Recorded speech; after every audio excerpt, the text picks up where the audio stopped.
So it's the big part of your computer. Yeah, the big bit. The big bit. That would be my technical... It's big important bit. Is my I don't want to description. blind you with science, listeners, but it's the big bit in your computer.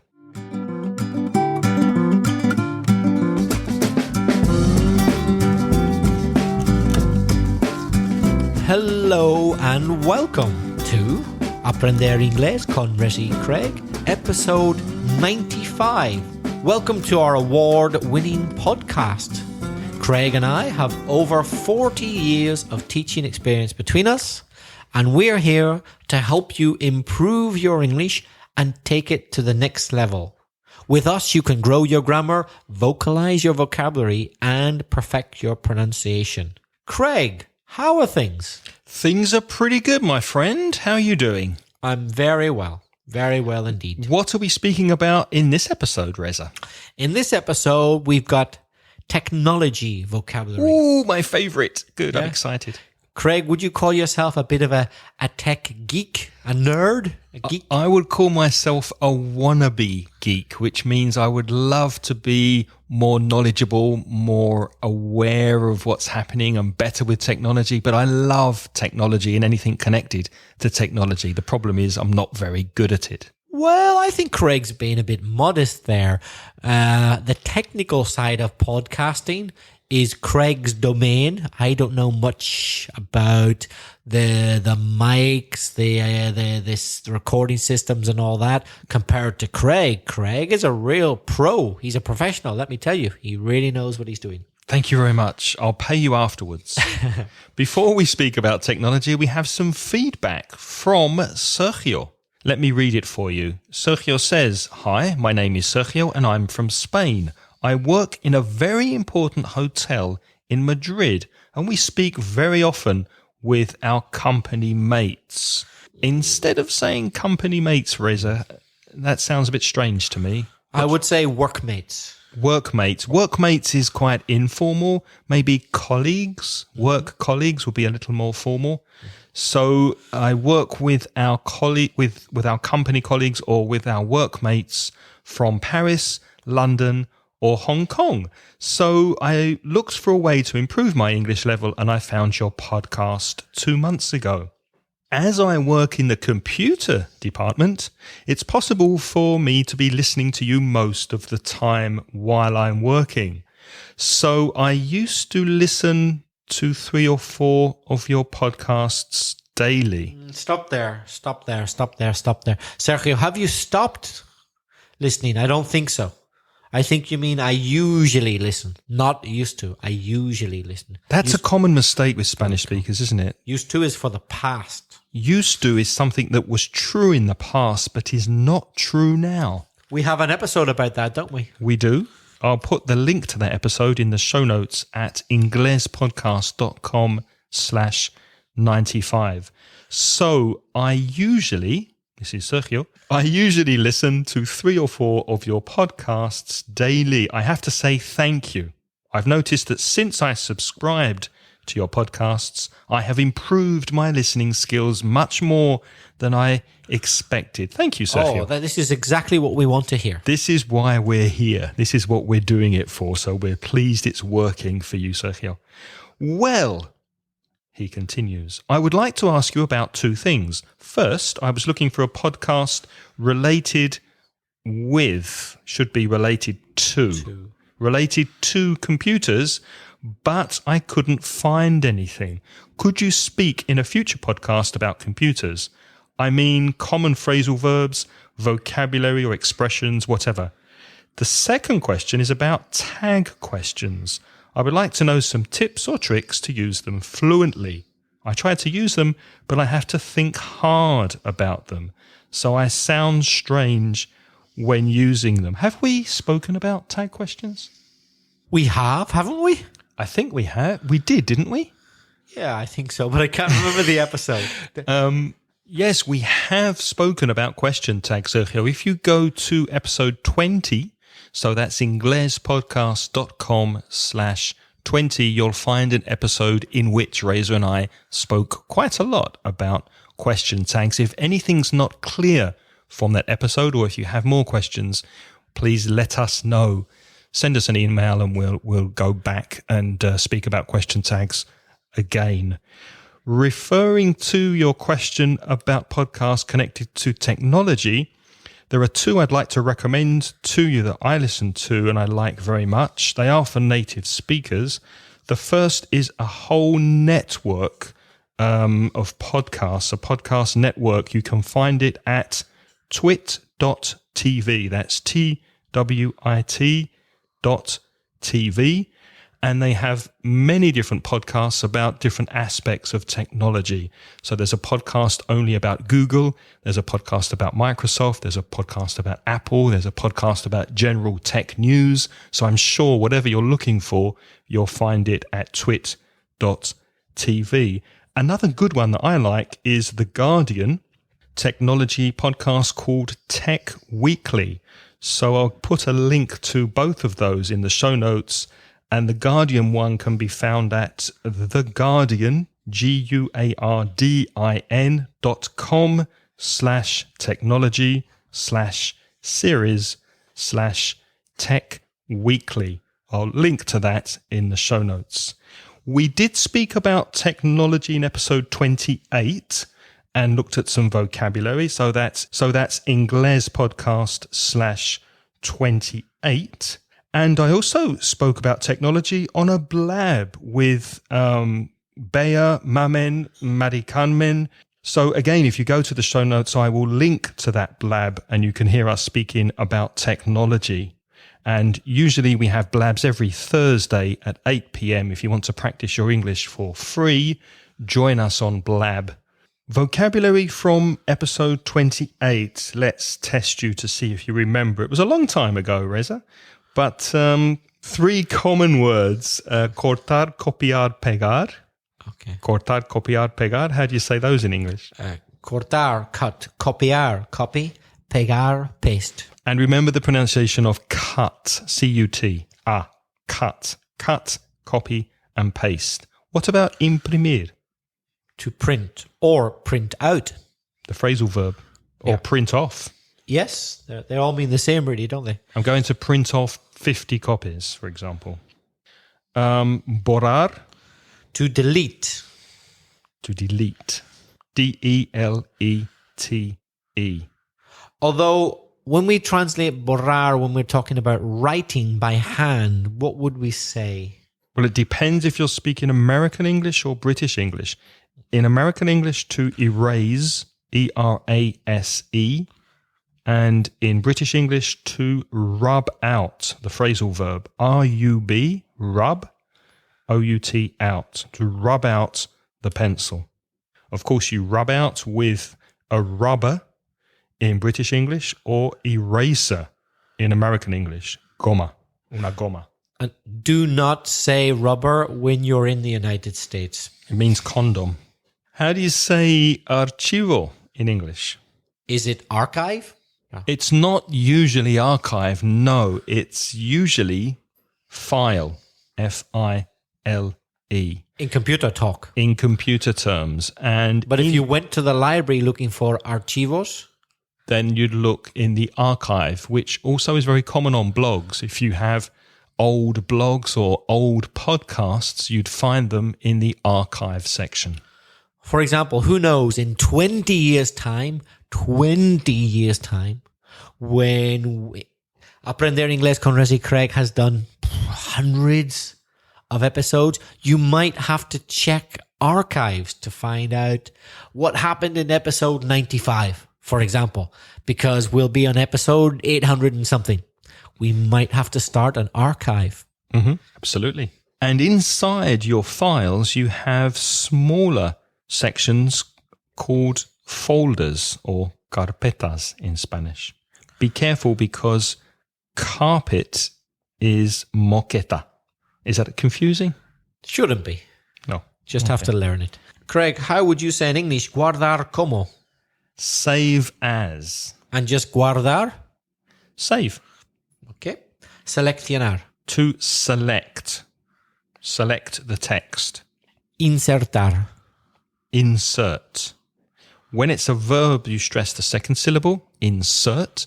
When it's a noun, you stress the first syllable, insert. So there's an insert. Comprimir. Compress. So what about the phrase comprimir un archivo? To compress a file. Buscar. That's easy. To search.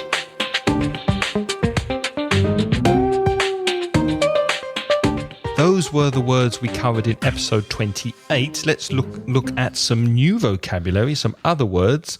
I'd like to look at the difference between device, gadget, and appliance. Appliance maybe is a little easier. Reza, could you give us some examples of appliances that you might find in the kitchen? Electrical appliances? Appliances in the kitchen include cookers, fridges, freezers, microwaves, etc. Dishwashers, washing machines. So those are your appliances. Gadgets and devices tend to be a bit smaller. So, for example, a remote control could be a device or a gadget. A calculator could be a device or a gadget. But what's the difference between a device and a gadget? Sometimes it's hard to say, but in general, I would say a device or gadget, as well as being smaller, as you said, it's generally more up to date. It's more contemporary. Washing machines, dishwashers, cookers have been around for a long time. They're not new. Whereas devices and gadgets are generally newer, more modern inventions. That's true. And also I think sometimes gadget can have a negative connotation, a negative meaning. That stupid gadget doesn't work anymore. What's the point of that ridiculous gadget? So whereas you could often use gadget and device interchangeably, if you're speaking about it in a negative way, you'd probably want gadget. It's a useless gadget. Do you remember those electric or battery carving knives that used? Did you have one in your house to carve the turkey? Useless gadget. They'd be sparks flying all over the place. They're dangerous. It's a stupid gadget. Yeah. But you wouldn't normally use device in a negative sense. Yeah. Another thing about gadgets, it's often used to describe something which has perhaps a not particularly useful use. You're not quite sure why it was ever invented. For example, if you've ever seen an episode of Inspector Gadget. No, I haven't. The cartoon. I haven't. It's very funny. El Inspector Gadget in Spanish. He has lots of gadgets. He has a gadget for everything. And some of the things are useless. He doesn't really need to have a machine to do some of the things. Whenever that's the case, we tend to use the word gadget to suggest that perhaps the invention is unnecessary rather than device, no? Yeah, I agree with that. Apagar, encender, apagar. When you turn on, turn off. Yeah, turn on the computer, turn off the computer. What if you're not quite sure what to do and you want to do something but not quite turn on or turn off? To hibernate? To hibernate, yeah, which is often used for animals when bears go to sleep in the winter. They hibernate. So if you hibernate your device or your computer, it's like it's sleeping. But it's not completely turned off. Exactly. Hibernar in Spanish? I think so, yeah. Yeah. Notice that the phrasal verbs turn on and turn off are separable phrasal verbs, which means you can put the object in the middle of the verb and the particle. So you can turn the computer on, you can turn the TV off, and you can replace it with the pronoun it. Turn it off, or please turn it on. Descargar. To download. To download something from the internet. And the opposite? To upload to internet. To upload a file to the internet. Enchufar, desenchufar. To plug in. And the opposite is to plug out, isn't it? No. Haha. You would think so, but it isn't. It's not. English is not logical. To unplug. Unplug. Take the plug out. Unplug. So you plug in the appliance, or you plug in the device or the computer, and the opposite, you unplug it. And the thing, the enchufe, is it? Yep. Is the plug. Is the plug. Plug. The plug. Craig, what about the word network? Is it a noun or is it a verb? Could be both. When it's a noun, it's red. So network, connect to the network. Or to network with people is when you go to a conference or some kind of convention and you're meeting people, usually connected to work. And if you network with them, then you meet them, you exchange business cards, you find contacts, you have conversations, you find collaboration between people. That's networking at an event or a conference. And of course, social media networks are very important these days.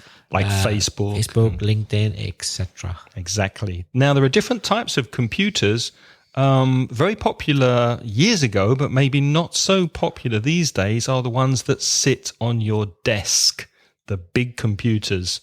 And not strangely, they're called desktops.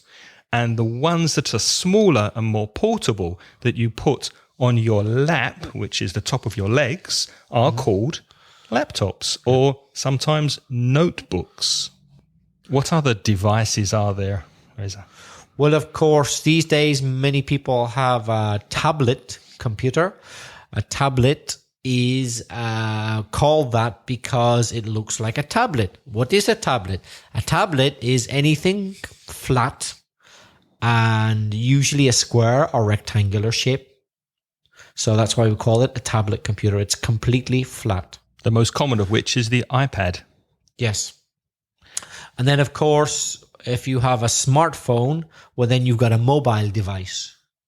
Well, a tablet could be a mobile device also because it's so easy to take it out the house and put it in your bag and take it with you.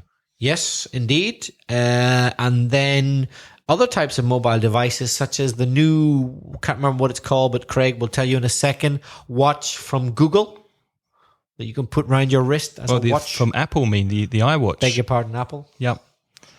That's a wearable device because you wear it on your body, on your person. And the line really with mobile devices is blurring. It's not becoming clear because mobile phones are getting very big now and tablets are getting smaller. So what's the difference now between a mobile phone and a tablet? They're both mobile devices. Size really is not really a defining factor. Doesn't size matter? Size does matter, especially when you get into your 50s and you can't see the screen unless the letters are really big. Right. Pronunciation of Wi-Fi. Be careful. In English, it's Wi-Fi. A Wi-Fi connection. You connect your mobile device to the Wi-Fi. What's it short for? Wireless Fidelity. Wireless Fidelity. I didn't know that. Wi-Fi. Okay. I've learned something. Won't help you use a computer, believe me, but there you go. I'm to know that. Wireless Fidelity. Disco duro. Hard disk. And smaller hard disks are pen drives or sometimes memory sticks or USB drives, perhaps. Mm-hmm. All of those devices give you storage space. Now, Craig, perhaps I'm a bit confused because I've spent a lot of my life living in the Spanish-speaking world. Correct me if I'm wrong, but you cannot say a pen. It's not the same. For me, a pen is un boli. It's not a pen drive. But I could be wrong about that. You mean in English? The term... Give me your pen drive. Can you say in English, give me your pen? Does it work? Oh, you meaning the device? Yeah. The USB device? Yeah. No, I've never heard that. Me neither. But Spanish people think it does. Okay. Because in Spanish they say un pen. So that's another corruption of the language. When a Spanish person says un pen, they mean a pen drive. A pen drive. Okay. But in English, we don't say a pen for that. We say a pen drive. If you say a pen, you're saying un boli in English, right? Yeah. Craig, how much storage space have you got on your computer? Not enough. It's never enough. I think I've got 2 terabytes. So terabytes are very big, bit smaller, gigabytes, and smaller than that, Megabytes. Do you still need to format things these days? Yeah, sometimes I format the memory in my video camera or anything on a memory card. So, for example, we're recording this podcast into a portable audio recorder, which has a memory card in it. Tarjeta de memoria, memory card. So I will occasionally format the memory cards in the audio device or in the video camera, which completely cleans them and prepares them for more audio.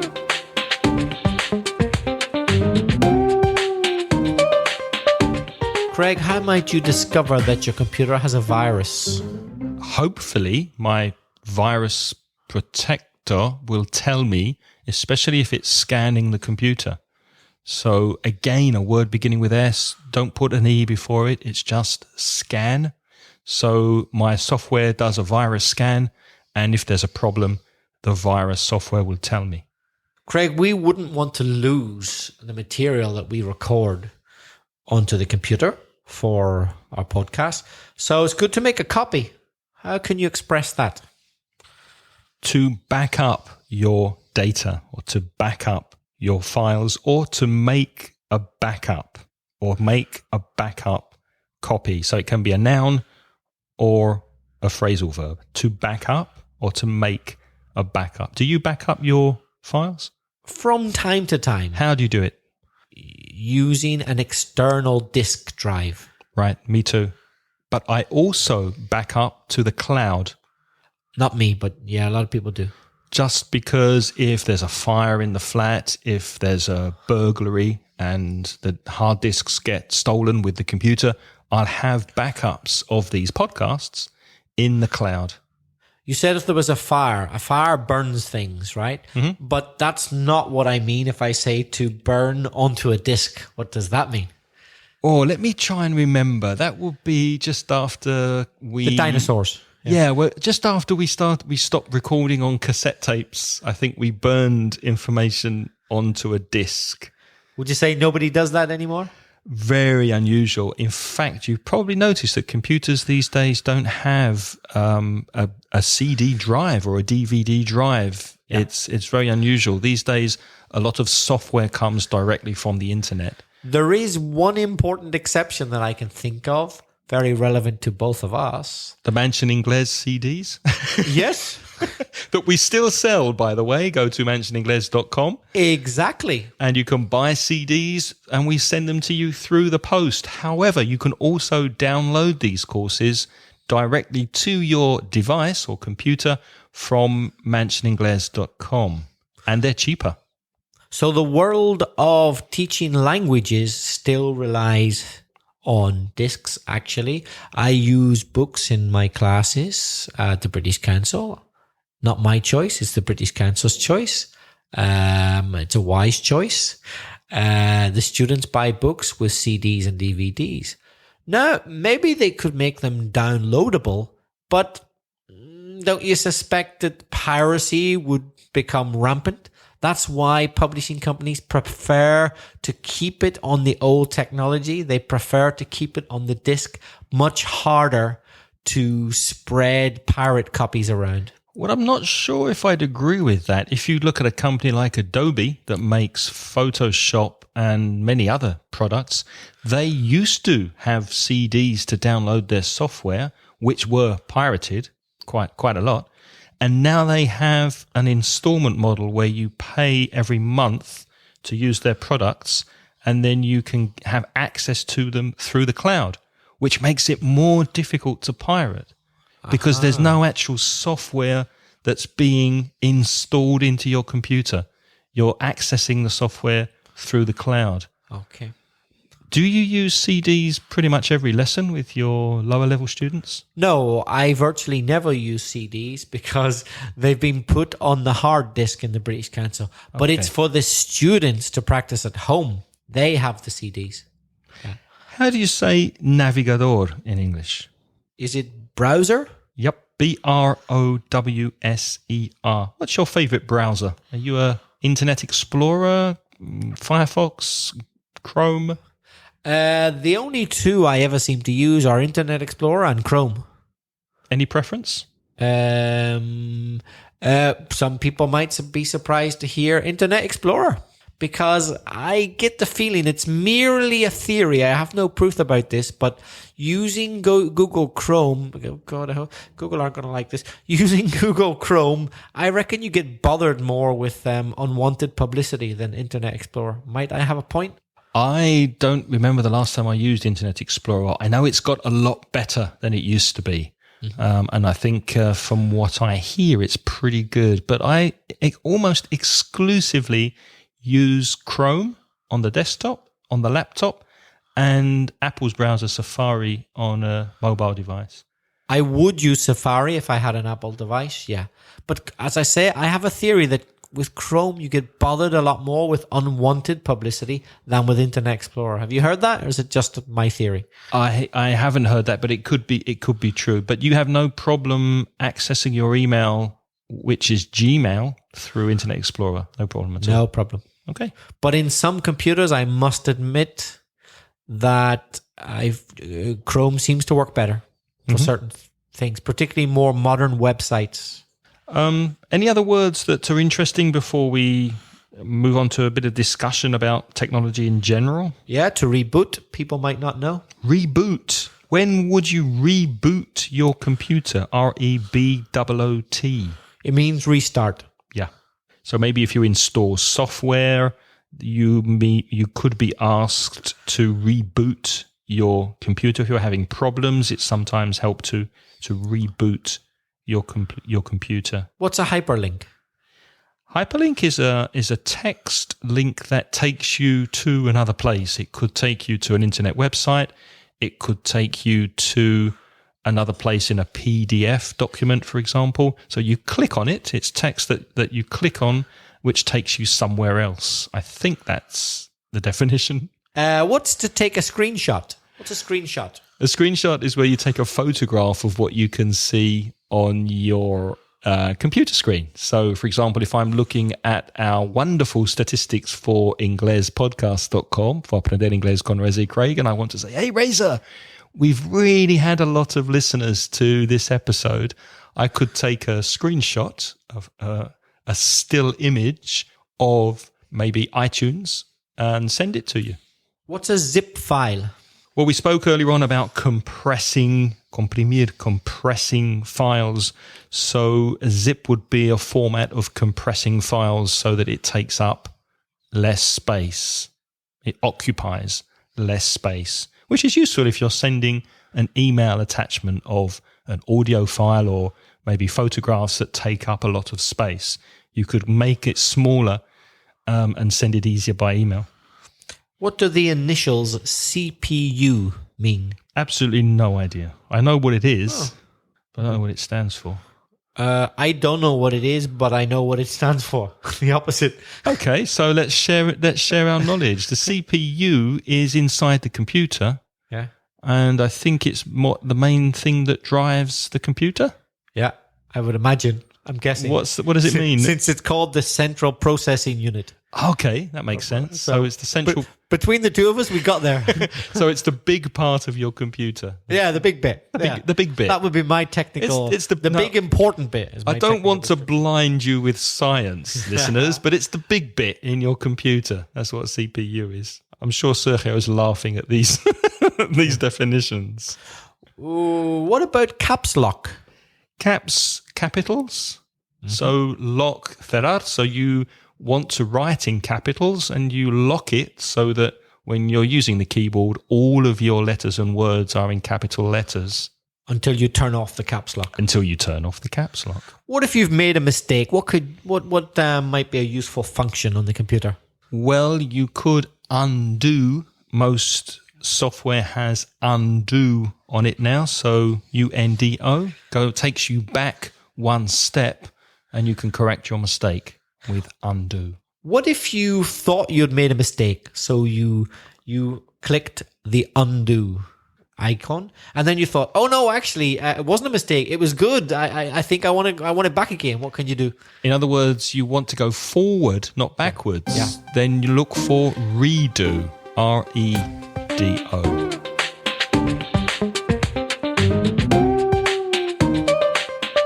Reza and I would like to take a moment to thank our wonderful sponsor, italki.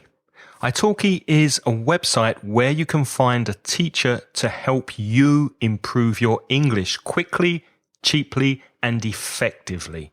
How does your English improve?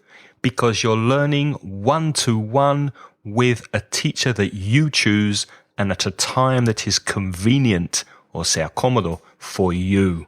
I asked Ivan, who works in italki's offices in Shanghai, China, what's the best thing about his job? Hey everyone, this is Ivan and I work at italki. I'm originally from Russia, but I grew up in the United States before moving out to Shanghai and joining italki. The best thing about my job must be that the ability to affect other people's lives with language education, with education in general, and also the people that I work with.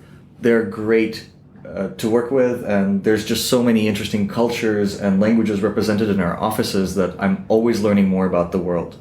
italki, affecting lives through language and culture. Why not try a personalized one-to-one test lesson with an experienced English teacher? italki are giving 100 italki credits, which is about one lesson, to each paying student that registers with them. To learn more about italki and this special offer, go to inglespodcast.com/italki. And Reza and I would like to say thank you to italki for sponsoring Aprender Inglés con Reza y Craig.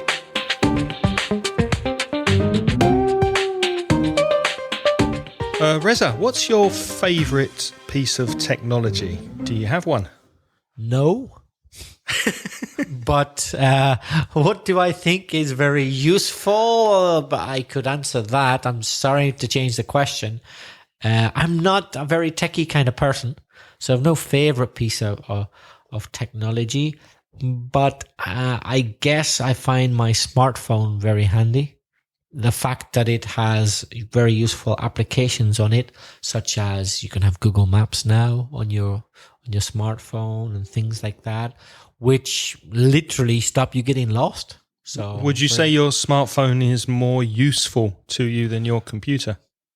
No, but I believe it would be more useful in an emergency or in an extreme situation.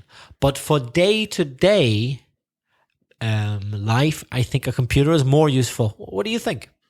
I agree. I think the smartphone is incredibly useful, but I think my favorite piece of technology are all these little microphones and audio recorders and the stuff we use for the podcasting. I love this stuff, and I spend hours looking at reviews on the internet and YouTube videos, learning about different ways to improve the sound and different ways of recording audio, either at home in a fixed place or mobile. Like, for example, when we record in the British Council, it's a different setup, different set of audio devices. So I spend a lot of time researching and looking at that kind of stuff, which is kind of hobby. It's like a hobby of mine. And is there anything, any device you're saving up for in particular? Well, there are loads of things I'd love to buy, but anything in particular, I don't think so. No. But no, there's nothing special that I'm saving up for at the moment. What about you? No, not really. No, as I say, for me, it's not that important to be to keep up to date. Actualizarse. It's not that important. So, as we all know, high-tech equipment, particularly electronic equipment, quickly goes out of date these days.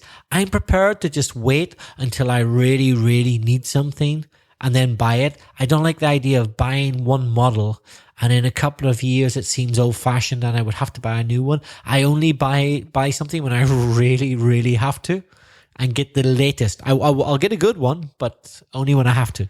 Why do you think it's so important for people to have the latest gadget or device the latest smartphone, the latest TV. I can understand why people would. For me, it's not, but I understand that people want to get the best out of their equipment. I mean, we record this podcast. We use good microphones. Craig has a good mixing desk that he knows how to use well. He gets the best out of the equipment. It's very important. Obviously, you get what you pay for. Do you think there's some kind of social pressure among people to have the latest phone or the latest device? Yeah. Do you think advertising has an effect? Oh, yeah. See, that's the bit that really doesn't interest me. The peer pressure, the social pressure to get the latest. I can understand people wanting good equipment just because they want good equipment. Yeah, but I don't need the latest iPhone just because it's the latest iPhone. I would want it because it's a good piece of equipment. And this happens a lot with younger children, doesn't it? With teens, with 13, 14-year-olds, they need to have the same or better phone than their friends have. There's this peer pressure to keep up with their friends, what their friends have. How old do you think a child should be when they get their first mobile phone? Smartphone? Yes. Because I say that because, believe it or not, some of the listeners are going to wet themselves. What does that mean? They're going to go to the toilet out of laughter. I have a smartphone. I've got it in my pocket right now. Turned off. Don't worry. You're not going to hear it.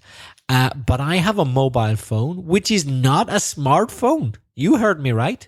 I have a mobile phone which doesn't have an internet connection. But the phone you use is a smartphone. I've got two phones. I've got a phone that I use when I go abroad, which it doesn't have an internet connection up because I don't want it to have an internet connection. That way, I can't possibly be charged for it because it doesn't have it. It's a pay-as-you-go phone. I have a pay-as-you-go. Pay-as-you-go. How do you say that in Spanish? Pay-as-you-go. Prepago. Prepago. I have a pay-as-you-go mobile with no internet connection. In fact, it doesn't even have a camera. But I bring my smartphone with me, and where I can get free, gratis Wi-Fi, I use it. But there's no way I'm prepared to pay for roaming. I admit it. I'm tight. Soy rácano. I'm not going to pay for internet roaming. I don't need it that much. What do you think, Craig? Well, the question was, how old do I think a child should be when they get their first phone? I'd say when they start to go out by themselves, when their parents aren't with them, when they might need to phone to get a lift, or if they have a problem, or if they go out with their friends and something happens. So how old is that? I don't know, 13, 14? I'd say about 14 myself, yeah. But I'm not one of those people that think you have to protect children from technology. I think it's important that they, as early as possible, learn to use a tablet, learn to use a computer, because that's the way of the future. You don't want to disadvantage your child. And I think children playing games might seem like a waste of time. But if they're intellectual games, if they're games like Minecraft or games where you have to think and plan and solve problem solving, then I think they're very useful. What about things like PlayStations? Well, obviously not too long on a PlayStation, but PlayStation is very good for reaction. It's very good for controlling, very good for teaching children about design. But if it's overused, then that could be a problem. Have you ever used a Wii? I have, once or twice. It's quite fun. I've never used one. Yeah, they're good fun. And good exercise too, because you're jumping around in front of the screen. Yeah. Much better than no exercise. But I think an able-bodied kid should get out and do proper exercise if they can, and not rely on a Wii. It's all about the balance. It's the balance, isn't it, between technology and actually being with people.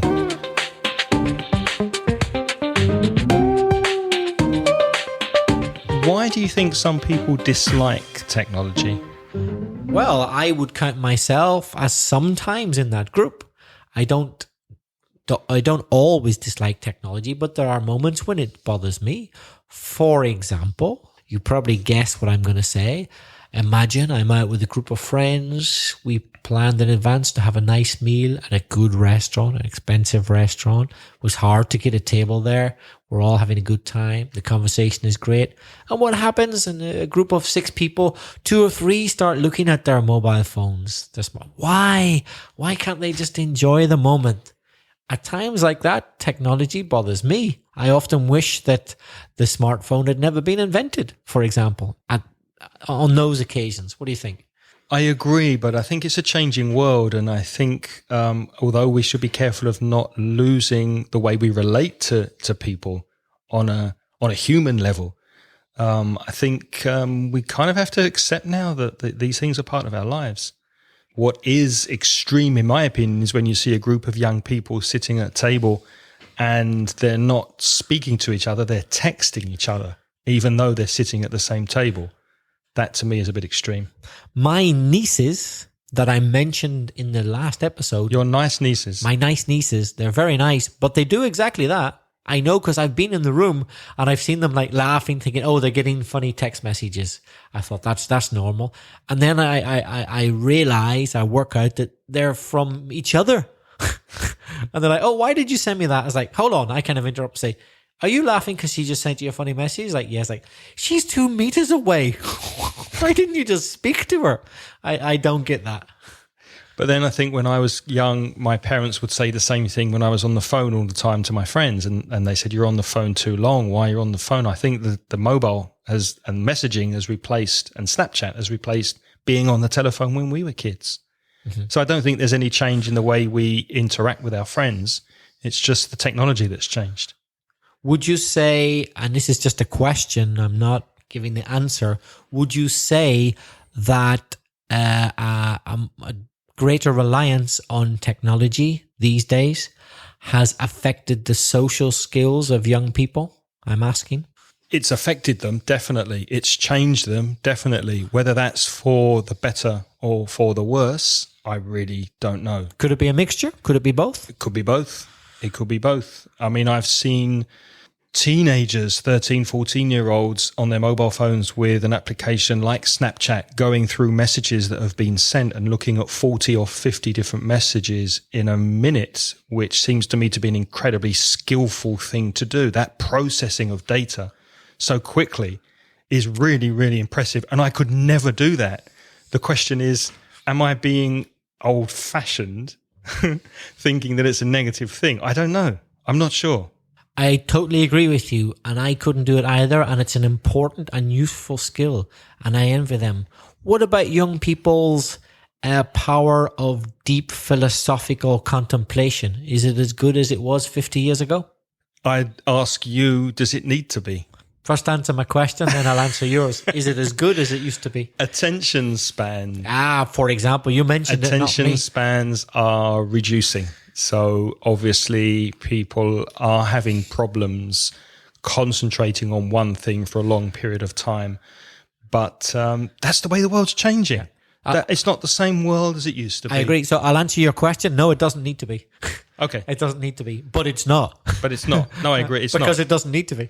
It's not. Yeah. And but before, I mean, I'm not suggesting that we should go back to this. I'm not. This is not what I want to do. But before, if you wanted to get useful information about certain things back in the past, not that long ago, what did you have to do? You had to physically go to a library, for example, research, get many different books, journals, sources, go through them, find the useful bits, the not so useful bits, decide. It was hard work, and it wasted malgastar a lot of your time. And it's good that you don't have to do that now, but it did train you to think deeply and contemplate and learn to identify better good and bad sources. Perhaps that those skills are being lost a little bit. I don't think they're being lost. They're being focused on the internet now. So when you search for something on Google, you still have to be able to know if it's a good source, a reliable, trustworthy, fiable kind of source, or whether it's a source or a blog that can't be trusted. So you're still filtering information.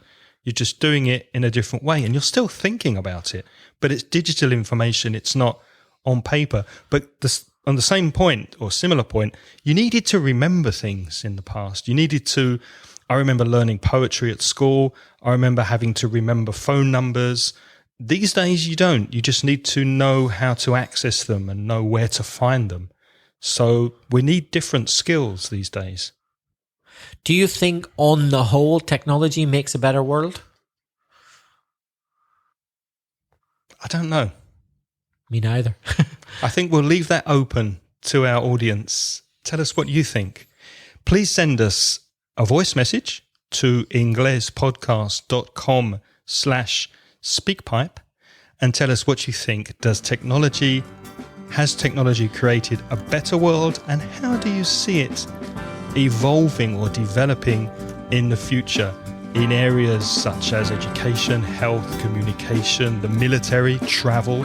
What will these areas look like 50 years from now? And we'd also like to hear if you have a story for us for our 100th episode. How has English helped you? So send us a message, a voice message. Because of my podcast, I fill in the blank, complete the sentence. And if you prefer to send us an email, you can reach us at Craig, that's me, Craig at inglespodcast.com. Or you could send me an email at belfastreza@gmail.com. Thank you very much for listening. And until next week, when we'll be speaking about nature and the environment, it's goodbye from me. And it's goodbye from me. Goodbye. The music in this podcast is by Pitts. The track is called See You Later.